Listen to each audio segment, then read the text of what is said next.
Go ahead. Hello there, ladies and gentlemen. Yes, it is I, the Lord of Madness and Chaos and Despair and Twinkies. That's the way it goes. Not oh no, just that's the way it goes now. And I've taken over temporarily Matrix Lord 212's channel. So I have control. I have the blue box. So I thought what we could do, why don't we just stick to what we know? Let's talk about Doctor Who. Okay. Star Trek, perhaps. Okay. So, Matrix Lord 121, better known as Joe. What do we know so far about season 11 of Doctor Who?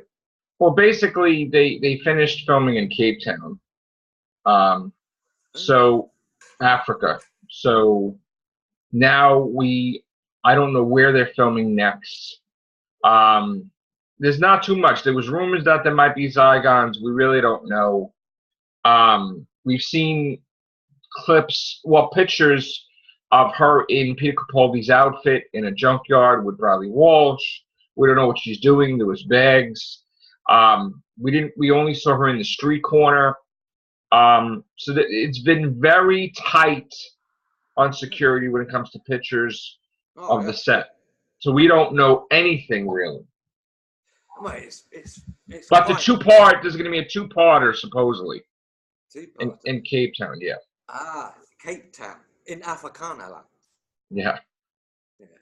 Yeah. Well, recently they've been having what apparently isn't really hate crimes. Farmers being killed, white farmers. So I hope that goes well for her. That's ludicrous. They claim it's not hate crime. Why? Because the person's white. What difference? I have no idea how this world thinks sometimes. But back to Doctor Who. So this presumably is within the first minutes of the new episode starting. The last time we saw her was literally falling out of the TARDIS. A lady driver crashes the vehicle, and she's literally falling to earth. And well, the costume she wears is inspired by Mork and Mindy, and I guarantee you the same plot line of Mork and Mindy crashing to Earth, I believe it was, and meeting Mindy, and then becoming a sort of moonlighting romance. Well, he met the Fonz first, and Happy Days. Yes, that's right. Oh, and he first appeared in Happy Days, didn't he? And he was kind of a villain. So, because of course he didn't know Earth culture, so he took on Arthur Fonzarelli. Oh yeah, remember? Battle, didn't they, or something? Right. I think he appeared a couple of times, he appeared in Happy Days. Then he did Mork and Mindy. Then he appeared again in Happy Days, But I guess Mork and Mindy, is a spin-off from Happy Days because that's where he appeared. My point though is that this might. Some of the plotline, if not all, might be inspired by Mork and Mindy, hence the costume. Well, she supposedly designed the costume with a costume designer. Now, I'm pretty sure that's where they got it from, Mork and Mindy. Also, Elizabeth Sladen had a similar shirt that we saw. So, So it's Mork and Mindy. It's part Mork. It's kind of Mork and Mindy, kind of Star Trek Next Generation, kind of Elizabeth Sladen, kind of a mixture of all kinds of different things. From Peter Davison's cream sort of janitor jacket. Could be. Yeah. But the question, though, is how the hell does the Doctor survive falling? I mean... Well, it's like, it's going to be... Remember when he lost his hand? Yeah. And you're still within certain hours of your regeneration cycle, so he's able to regrow his hands. He's probably going to crash into something and break, she's probably going to break every bone in her body and be severely injured. Yeah. But the regeneration is going to heal her body, but not, do a new regeneration because she's still using her regeneration energy. Yes, the 10th Doctor, Christmas Invasion, had his arm chopped off and he was able to grow it back. With a song in... Let's Kill Hitler, yeah. He was shot and then she sort of regurgitated, if you like. The bullet's out. So that sort of implies that the remaining residue energy is enough to sort of cleanse the wound, as it were. Right. Even though she's regenerated on the outside, in the inside, she's still regenerating. Like things are being repaired, that's why a lot of times the doctor doesn't remember who he is too, because in there he's still going through his regeneration until the end of an episode, like say Castrovalva, where he's complete, or Deep Breath, where Peter Capaldi's complete as the doctor. So they're still regenerating inside. Yeah. And maybe there's some loose marbles right there where she's not complete. Maybe she don't have her memory. Maybe she does. Maybe she has regeneration sickness. Regeneration sickness. You've hopefully they don't have a sort of like Sixth Doctor prolonged amnesia type thing, or or aggressive, choking out companions type of thing.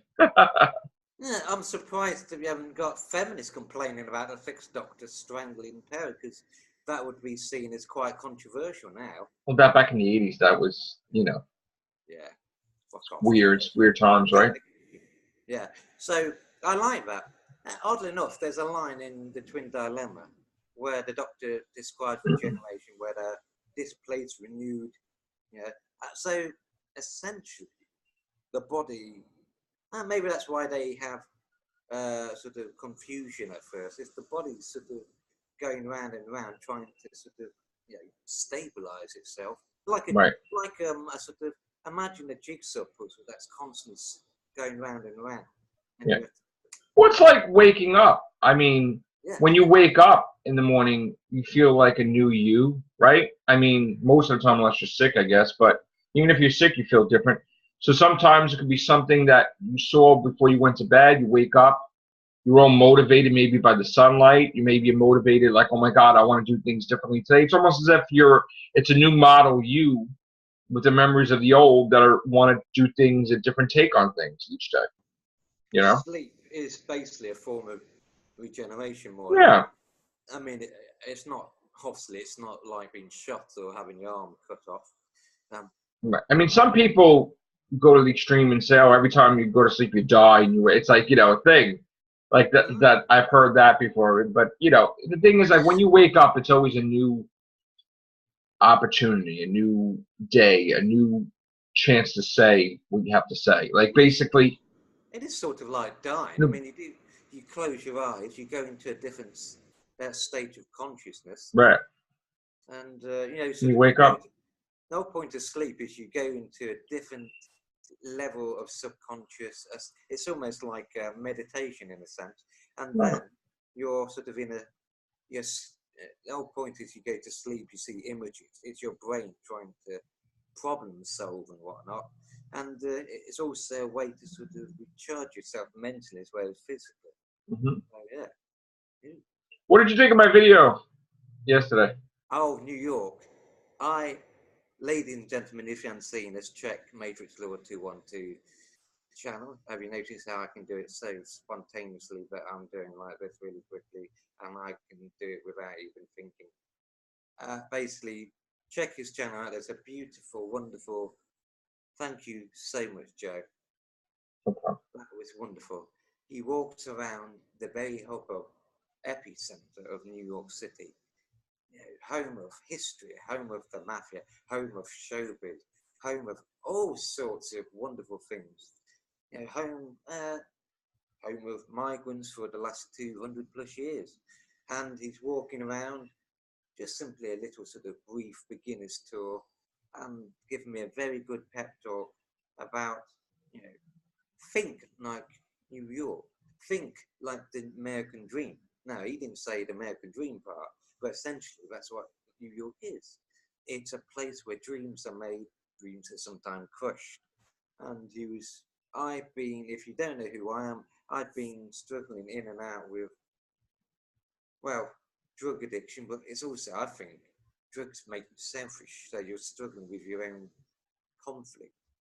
And they're basically telling me if I want better, I have to think better. I have to work, think bigger. In order to gain bigger, you have to think and work bigger and struggle better. like for instance, his career as a published author of many books. Maybe not as J.K. Rowling, but the same thing. He started off from somewhere, and now he's on to yet another book. Did Sharon? He was telling me, you were telling me earlier that Sharon checks the books. Well, what I do is you know, I like to include her in the creation process when I'm doing a book now. So when I was doing Perfect Wish for years, we were going around, maybe I should do the cover this way, maybe I should do the cover that way. I used to let her proofread my stuff, and she used to say, I think that's too big, I think that's too small, I think this line needs to come out, I think this line needs to come out. So essentially, she has been, you know, editing in a way, and also helping me, and shape, the book that I did, and it was pretty rewarding Is that experience. how you actually met her then? No. This is an interesting story because I was actually doing this piece for this magazine. We knew each other since 7th grade. Oh, wow. And I was very shy in school. I was in a shell. I didn't talk. I was quiet. And I remember I wanted to do a performing arts class, which is the craziest paradox thing because, sometimes when you're shy and with everything, you want to get out of your shell, I guess. And I guess that would force me to get out of my shell. And I remember seeing this commercial with this Australian screaming his head off about the new Energizer battery in the 80s. Yeah. And we had to, what they did was they all sat us in like a circle, and we had like the stage thing in the middle. And the teacher wanted us to break our fear of performing in front of people. And he had this assignment where he wanted us to just, on the fly, the day of, he didn't even tell us. He's like, I want you to think of something and I want you to perform. Boom. Right, like no time to really think. Improvise. Yeah, right. And I just asked him, like, because nobody was going up. People like shy. They didn't want to, I mean, even though they weren't shy, they don't want to do that. And I just went up there, and nobody knew. I was forgettable. Nobody knew who I was. Never talked, never whatever. Cheryl was in my class, and all of a sudden, I started screaming, like with a fake Australian accent. I'm like, the new Energizer! And I'm like dancing around, screaming, trying to talk like I was Australian. I'm like running around and whatever, and people were laughing, and the teacher's eyes were like this, and he was an actor that performed in commercials, and he's also a teacher, and everybody was like amazed that this quiet kid was, and basically that got Sharon's attention of me, and we became friends. But I also it was like a memorable moment that people never forgot. But I didn't really get out of my shell. I kind of went back in a little bit, But I mean, I was different. I wasn't completely in a shell, but we were friends in junior high school. In high school, we used to hang out and like see a movie or see whatever. I used to go over to her and a friend's house. We used to watch. Like, the first movie we ever saw was Rosemary's Baby, horror movie. Then we saw The Color Purple, which, ask me how that makes sense from a horror movie to that. And then she had a graduation party with her friend. I attended, and I also won the lotto that night for like $290. Like, it was like I won, which is really cool.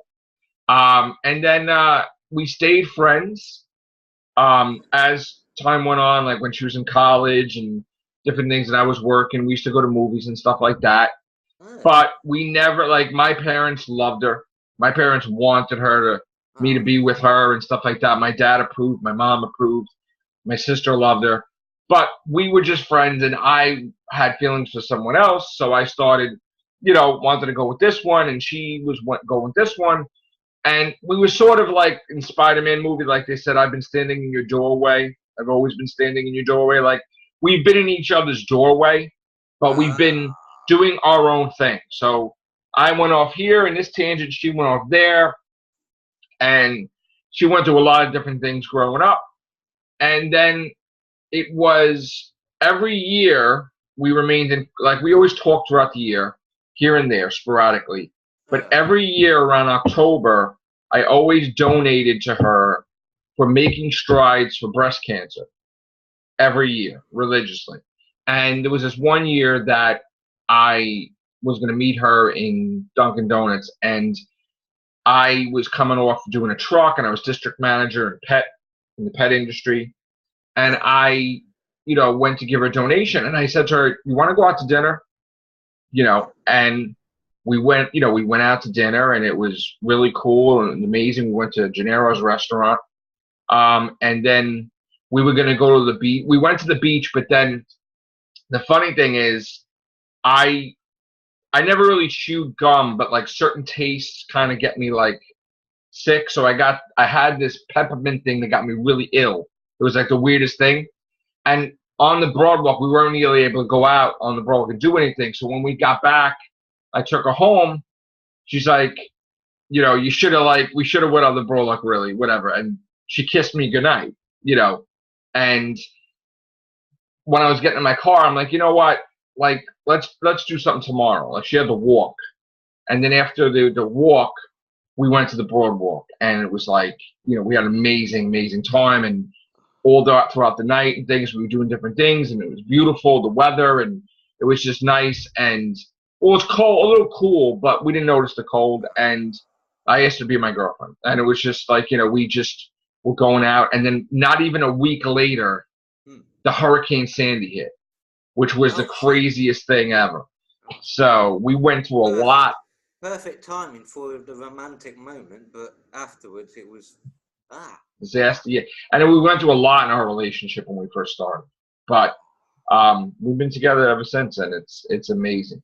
What's more rewarding, do you think? A relationship that takes slowly, like Sharon, or one where it's so quick, sort of? I mean, I think it was meant to be like me and her. Because in class, like, we didn't have no text messages. We used to pass notes in class and different things. And we used to play tic-tac-toe in like class in between things. So like we used to like have like little championship things. But I think because we knew each other for so many decades, like different things, to get together after 25 years, it's like, wow, So what stopped you and her from, getting closer to that level? What, in the past? In the past, I never really saw her I just saw her as my buddy, my friend, And I actually really started liking this girl that was like one of my friend's sisters, and I was like interested, like I wanted to pursue that. Well, nothing came from it, but I wound up like, I went off in that direction, she went off in that direction, but we remained in contact, like, seeing each other here and there, like phone, whatever. We didn't really hang out that much because she was doing school and I was working and stuff like that, but we remained friends, So it's a case of perspective from the point of where you are in life, essentially. Right. It's like we were destined at some point in time to be together, yeah. And on that note, ladies and gentlemen, let's carry on with what shall we talk about next? That was wonderful, Joe. I mean, Thank you, bro. That video was, the last few weeks, I've had so many people showing so much concern for me, and I do feel like I've sort of not really fulfilled their expectations like I should do. And I miss doing stuff like that because I always did that on my channel. And then after a while, I felt, well, you know what? I'm having fun doing it, but I don't think the viewers want to see that, so I stopped doing mostly the Morning with Matrix Lord, the Morning with Matrix, I cut back because I used to do that all the time. And then I found out when I did the video for you that everybody really liked me doing that. They like seeing stuff they never seen before or going places. So I'm gonna do that again like I used to, But while I was in the city, sort of you used to do just very sort of short videos and like sort of little snippets of in the morning or something. Yeah. You do it for yourself, really, because that's an idea. Well, no, I enjoyed it. I enjoyed doing that stuff. And while I was filming for you, I also got pictures and ideas for covers for my next book. So I kind of did two birds with one stone. It hit two birds with one stone. And your next book is book. It's called Point of View. Is it and number 12? it's book number 13. Just like the Doctor, isn't it? Yeah, I know. And it continues on from the last story with the characters that I've developed. We got the character called the Man of Nothing. Ooh. And he's basically just like the title. He's always fallen on hard times, but not because he was supposed to, but because of an outside time traveler messing with his life. Wow. A hater from the future who is not alone. He's brought his friend who is an assassin. And he sort of is dedicating his life to screwing this guy up. So he's all about making this guy suffer. This guy has become his life, making him suffer. And no matter what the villain does, the guy always bounces back and becomes better and stronger for it. And the guy doesn't understand, like the villain doesn't understand why. Like he just doesn't get it. And that's why the character's called the Man of Nothing, but he's not really nothing. I mean, he's got a lot going for him and he has a bright future. He's supposed to be a really nice future ahead. And he doesn't wear a bowler hat by any chance, does he? No. And he met this girl in Brooklyn and she changed his life. And it's a young couple, romance, it's exciting, but the villain already made his impression by attacking the new girlfriend. Oh shit. And it turns out that the girlfriend was not so defenseless. And she actually really defeated him, and quite shockingly, very easily, that he was not prepared for. Like, as much as he's the master of time, he was not counting on her. Didn't really research her. Didn't really, know about her. Yeah. So we have her knowing about his existence, but the guy feels and senses that there's something that's disrupting his life. But he never sees the guy. He never sees the villain. No. Never can hear him. Never can see him. But the girl did. So now, the boyfriend told her like what he feels. So now she is trying to find a way to tell him that this threat does exist. It's a person, but they've been going through stuff in their own relationship where, because it's new, they were, things were getting rushed. So they're more like focused on, because they almost broke up in the last book, because he, at the end of, spoilers for Paradise's life, the man tells the girl he loves her, and it's way too soon. So then that kind of creates a shift in their relationship, because she starts getting scared that are the books like connected. They sort of continue from each other. Well, in the first series, the Sorrow Separation series, yes, it's out of order. It's the same character, out of order. So in other words, it could be, one book could be, in 2001, another book could be jump 10 years ahead. Oh, I see. So it's that weird sync. But this new series, it's all happy and good, but there's also a threat level. And in Perfect Wish, time is in a linear, but in actual fact, it's more timey-wimey. It's you read the books in the past series, and you're like, wait a minute, wasn't he at this point? Now, how the hell did he get over here? So then it's like it's like a puzzle.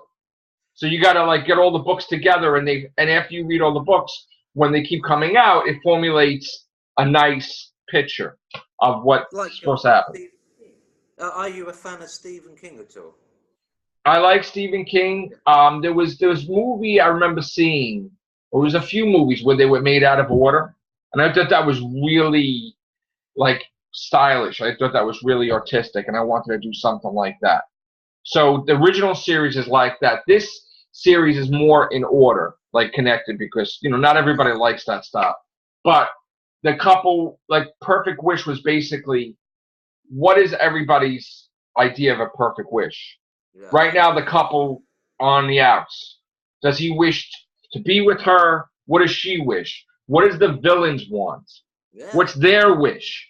You know, and we have all these characters in the book, and we get to see what they're about, what they want out of life. At the end of the book, a wish gets granted of one of them, but it's not the wish you expect, and it's not the person you expect. So, They never are, though, are they? yes. What you get in life, even when you're really wanting it, usually turns out to have some sort of catch. Right. Or the expectation. Right. What you get sort of doesn't meet it, or there's slightly more to it than you originally thought. See, Promised Dream was, when I did Tomorrow's Song, my second book, Tomorrow's Song was supposed to be the opposite of Sorrow Separation. It was supposed to be happy to the sad of sorrow.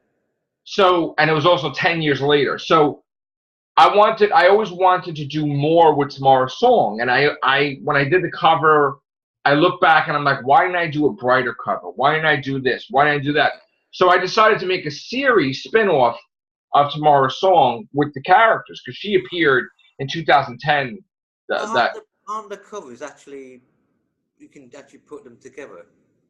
The covers of the Sorrow series have a similar trademark, and that being always reaching out. So what I mean is, you can put book 1 and 2 together, and the image on. It's not like they make an overall picture. No, it's not.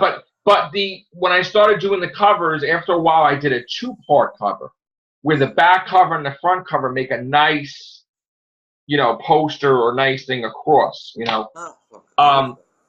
So I started doing stuff like with that. But the Tomorrow Song series, it's always like the character Tomorrow Girl has the umbrella.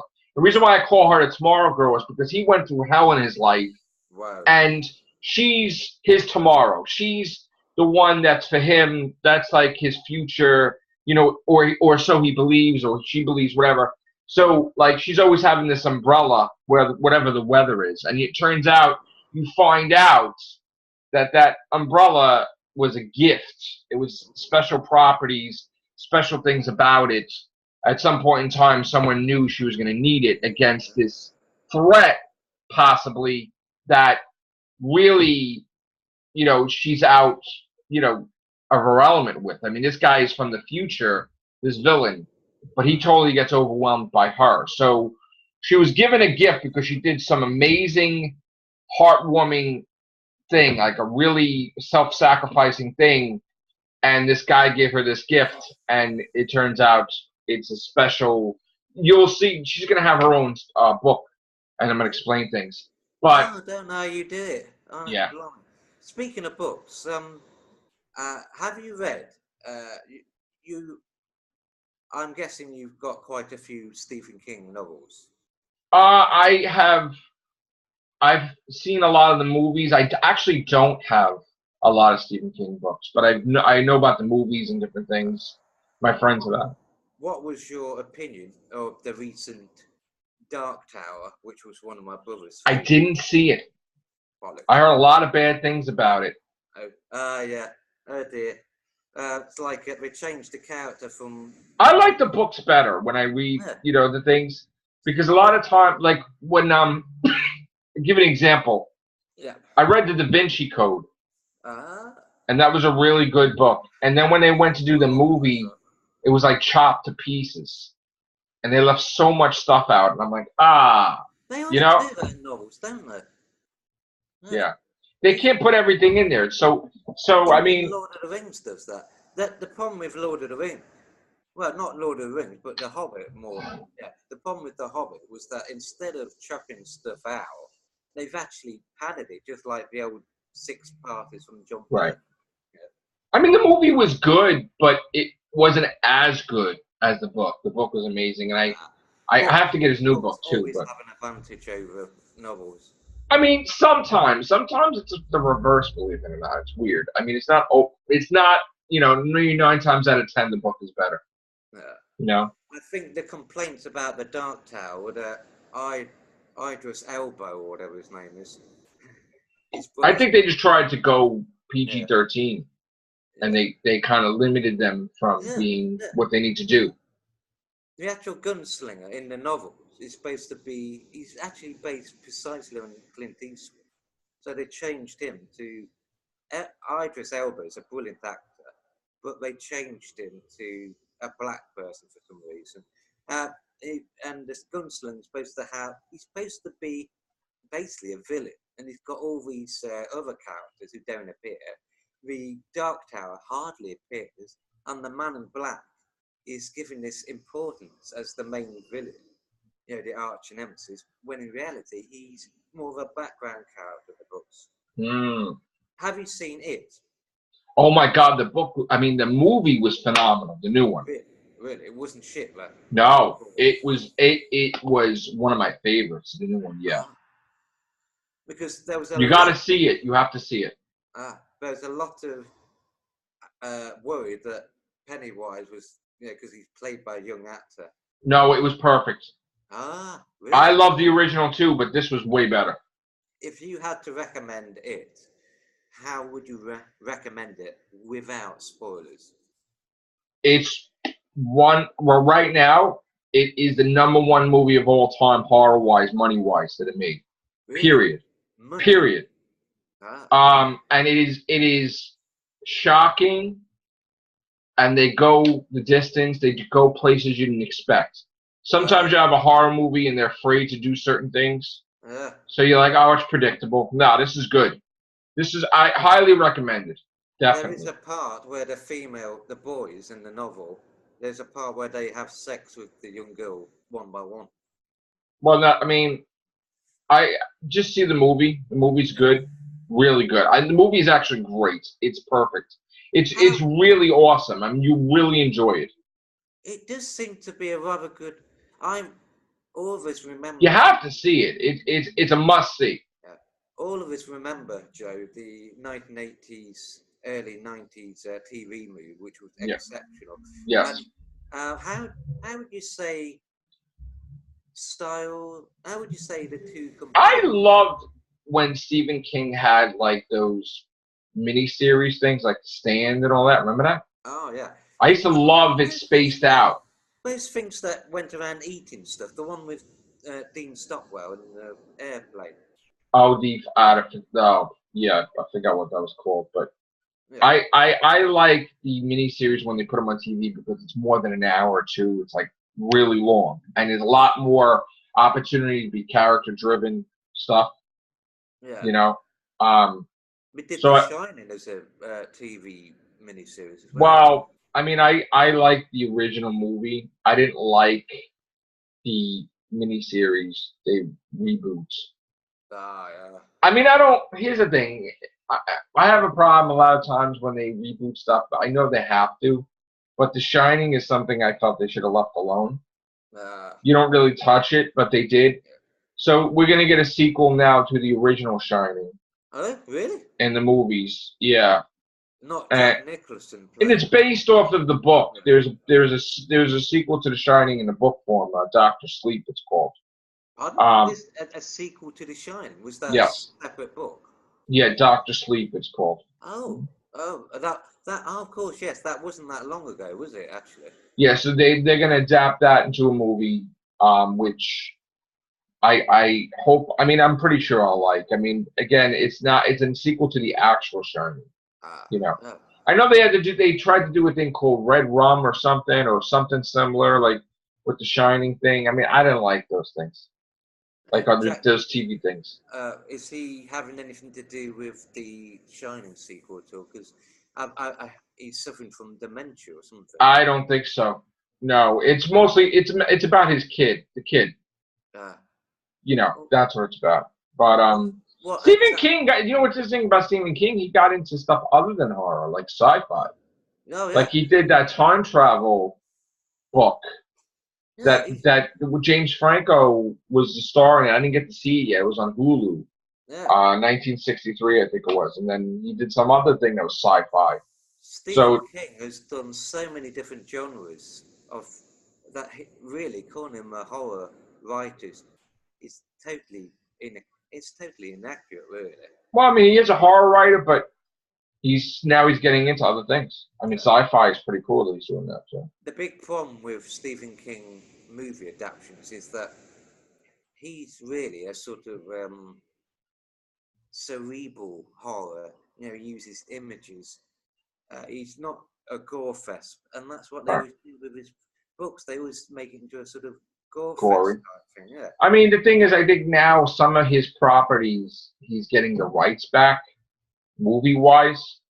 I mean, I know Children of the Corn, they butchered that to like 7, 8, 9 sequels. It's ridiculous. And they kept going on, and you know, it's going to be nice if he gets the rights back and them do new versions of Cujo and Silver Bullet and all these different things. I like Christine, like back in the day too. There's so many of his movies. There was Cat's Eye, right? There was Sleepwalkers. Yeah. I'm trying to think of different things, but I love that. That is Creep Show. I love that. But the Cat's Eye. He was a part of that too. Creep Show. Cat's Eye is like Creep Show and being an anthology thing. But there's this. The one thing I remember is this. The one where the cat is defending the child against this sort of horrible goblin creature. Yeah, Cat's Eye. That was with Drew Barrymore. But that's the thing with Stephen King. He does what Hitchcock did. In the same way that Hitchcock did it in the movies, he doesn't show everything. He allows mood and, you know, sort of manipulation of, you know, your mind and expectations to create horror. You know, and he builds it. Horror movies don't do that anymore. They don't build anymore, do they? A lot of these movies are just like hack and slash, no story. Like they tried to reboot Texas Chainsaw Massacre recently, where it was like Leatherface reboot, and they fucked up there because they made the huge misconception that that was a gore fest. Anyone who's seen that original film will know that it's very little gore in it. Right. Yeah. Right. And they tried to reboot it. It was good. I mean, but the thing is that now they're rebooting it again, which they just rebooted it. So I don't know what's going on with that. And then on one hand they're going to reboot it. Then on the other hand they're doing a sequel to the last Texas Chainsaw Massacre. So there's a lot going on with the horror stuff. Halloween is being sort of rebooted. What they're doing with Halloween is they're getting John Carpenter. Danny McBride is writing the script. Actually, they're filming it now. Yes. And it's going to be an alternate reality on the Halloween universe where everything happens the same in the original, with the exception of the ending. And 2 doesn't exist, and none of them exist. And somehow it jumps forward. Yeah. So it's sort of like another version of H2O, but different. The only difference is I think they're going to take the element that she's his sister out of the equation. H2O, that was a 20th anniversary film, and that was directly following on, just like the new Robot. Like Halloween 2, right. Yeah, which you mentioned in one of your recent videos, that they're doing a film that follows on from the first Robocop directly. Yeah. And that H2O did the same thing. When was this Chainsaw reboot that's been rebooted again? They just put that out this year, I believe. Was it this year? I'm trying to think. I think I just saw it this year, or I'm trying to remember. And it was right. I saw it on, what the hell did I see it on? Yeah, because I was talking to someone else about that. But the Halloween thing, the main thing I want to talk about Halloween is there was this exchange between John Carpenter, and Rob Zombie. Now, Rob Zombie, here's the thing. Now, everybody knows that they made it where Michael Myers keeps coming back. It's like invulnerable, mortal almost. And then John Carpenter's like, no, he's not like that. He's not like that. You can't have him like that. And they're like, what are you talking about? You got sequels. He keeps coming back. He gets shot 1,000,000 times. He's immortal. Yeah, but John Carpenter never had anything to do with those. Really. Right. So he's saying now he wants to go. That's why he's going back to make him mortal. Supposedly they're going to kill him off in the Halloween reboot or whatever. But the problem I have is that even though you say he didn't have nothing to do with it, he allowed it. He allowed this to happen to his character. Yeah. He did Halloween 2.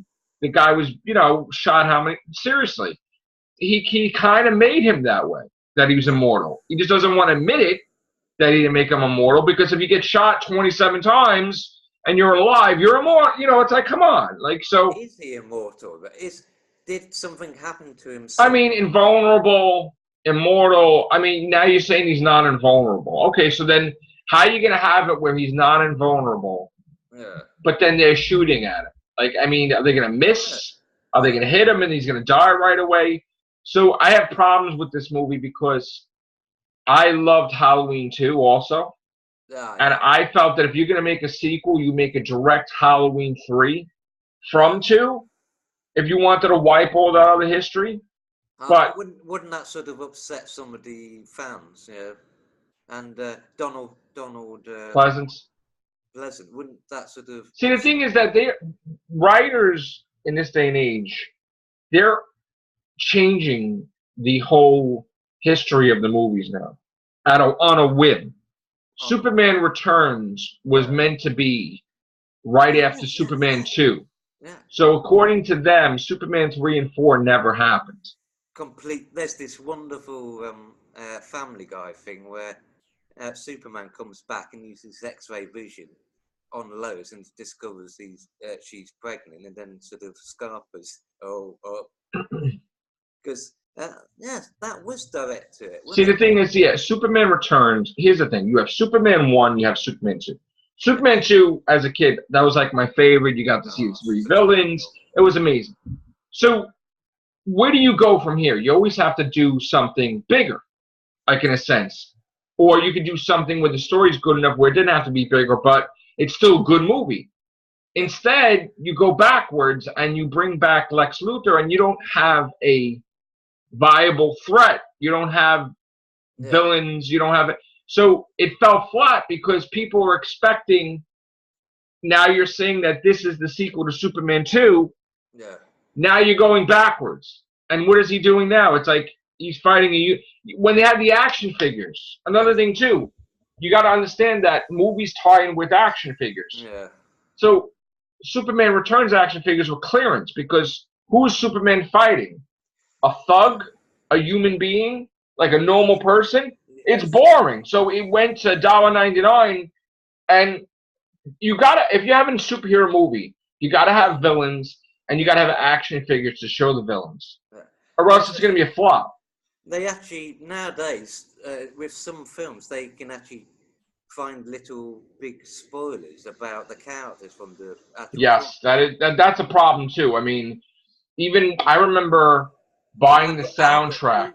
Do the people making the film actually do that on purpose, knowing it will get... I don't think they pay attention. I remember going to a record store, like a DVD. It was actually a record CDs, right? And I remember buying the soundtrack to The Phantom Menace.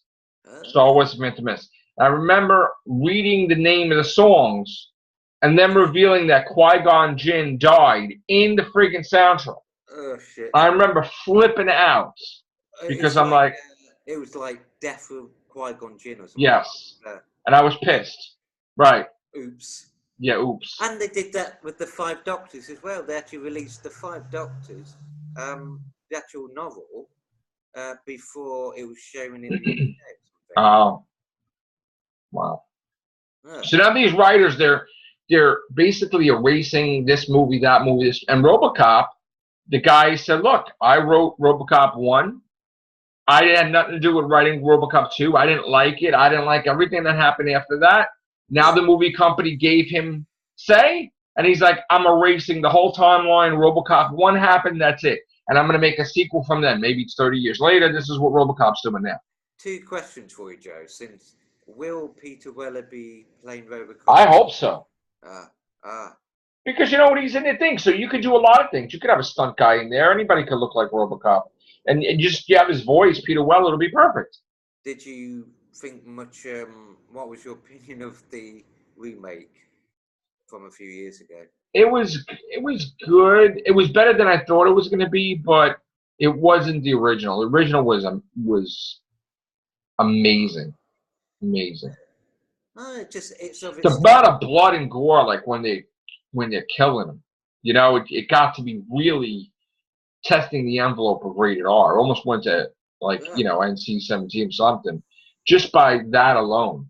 And yeah, even when he's fighting the guy and the guy falls into toxic waste and his yeah. face gets all like, remember that? That was Oh, yeah. amazing, amazing Quite visuals. brutal. But again, the thing is, it does actually have. It gives the characters some emotional depth and a reason for the audience to care for them. Like in that film, Yeah. you have his connection to his son. He still remembers his son and wife. Yes. You have his desire deep down inside to get justice against the people who Yes. brutally, and I mean brutally, killed him. They Mm. absolutely and bear in mind, he's playing a police officer.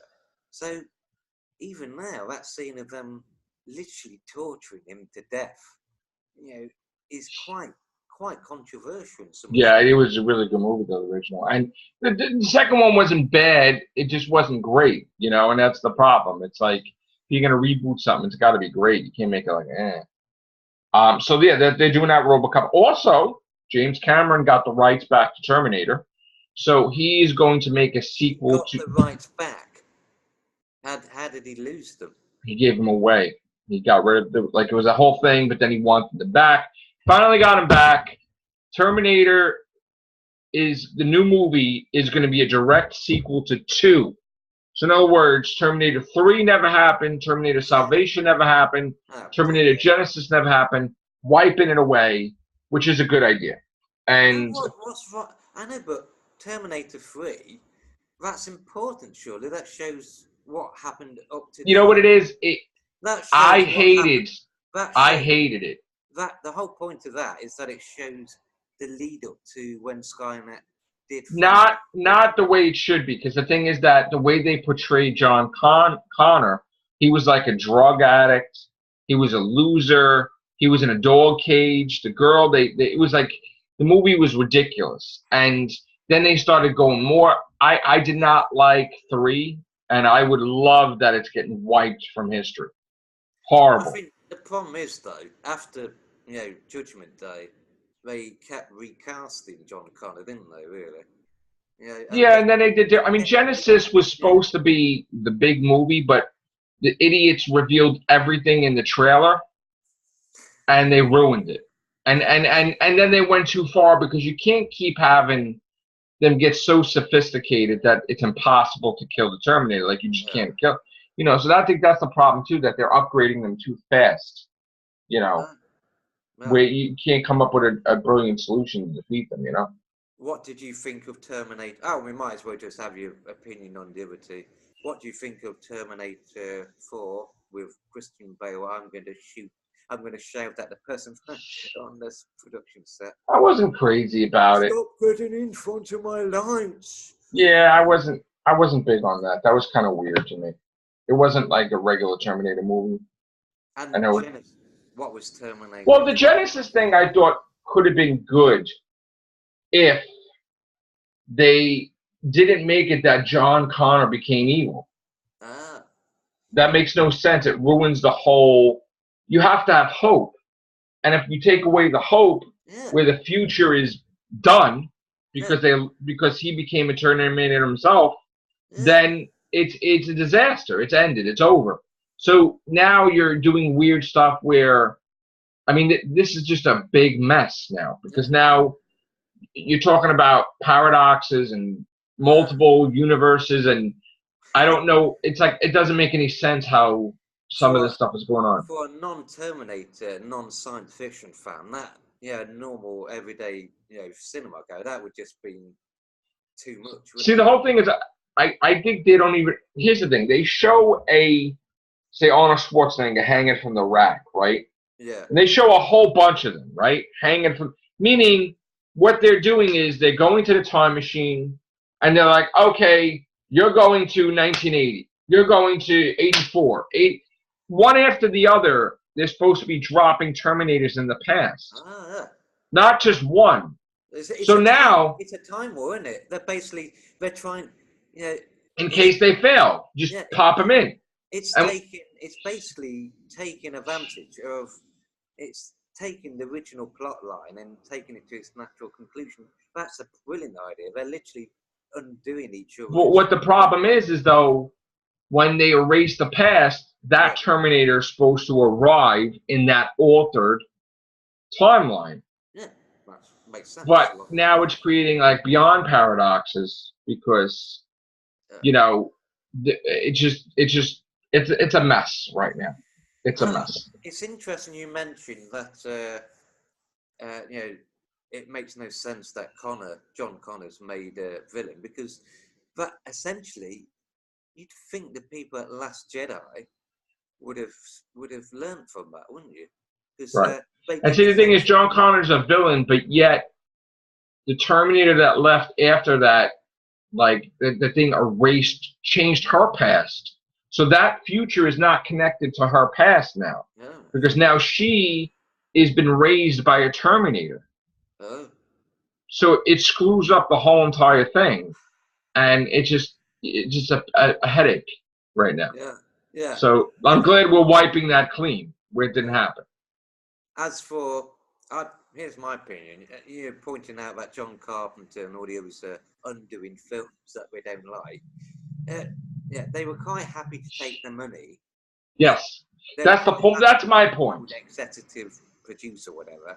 So they've only got themselves to blame, really. See, my take is, I don't like it when the word retcon, meaning they erase things. They do it in the comics. I can't stand it. Why don't you recognize reimagining? Remember that. This reimagining. I would like them to do a direct sequel, because continuation from when she supposedly died in that institution. No. I don't think she died. Somehow they should just continue it. Maybe a couple years later, she's alive really. Have Michael Myers terrorize Haddonfield, whatever. She pops up to save the day. Stuff like that.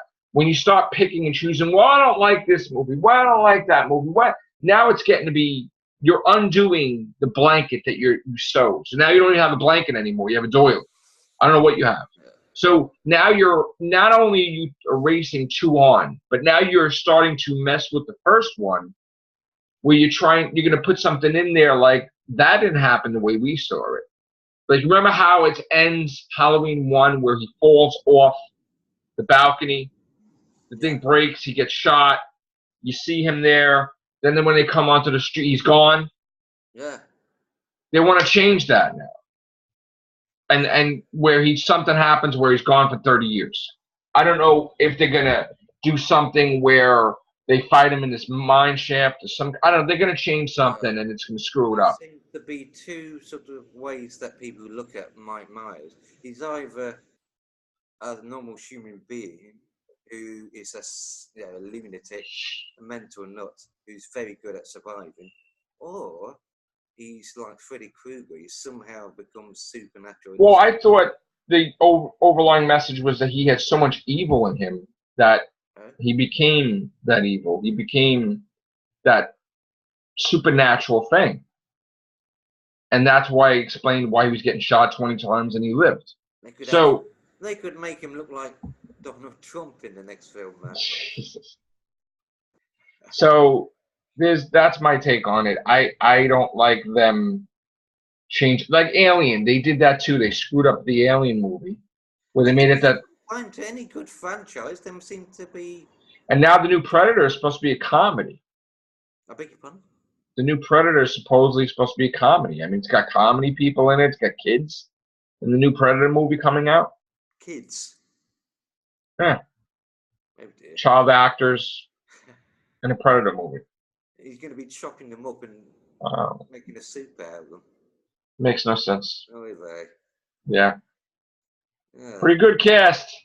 Yeah. Mr. David Aston. Freestyling with Aston. It's going to be rebooted and reimagined. Freestyling with David Aston. We would then deny it exists 20 years later. I hope you guys enjoyed us bringing back the Freestyle Cast. And if you want to see this continue, let us know. This is only episode 2.